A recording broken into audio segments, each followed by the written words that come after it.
唉，數學啟蒙真係教到我好頭痕啊！個仔咧根本做唔到嗌佢拎對應嘅數量喎，譬如話嗌佢拎3個啦，咁佢就拎5個喎，1到5嘅數字同數量都對唔上，教咗好多次都冇用啊，點算先好啊？你唔使驚，3歲小朋友嘅大腦入面咧，仲未將抽象數字同具體數量連埋一齊。其實咧，呢個都係我哋前運算階段嘅認知特點，唔係小朋友學唔識啊。咁我哋咧可以用實物綁定法，好快可以幫佢打通數感。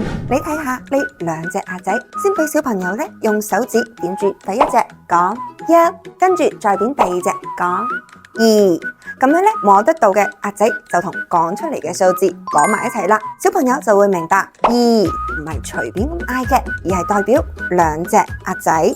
生物學入邊咧，呢個就叫做感官數感法。其實咧呢個方法喺屋企入邊都可以鍛煉嘅喎。譬如話用水果啦，用積木啦，大概3日到啦，我哋小朋友就可以自己對到1到5嘅數字同數量噶啦。哦，原來數感咧唔係死記啲數字，而係要俾佢睇得到數字先得噶。好啦，3歲小朋友嘅數感鍛煉唔使愁，記得關注我，每日1個小技巧，幫你輕鬆啟蒙。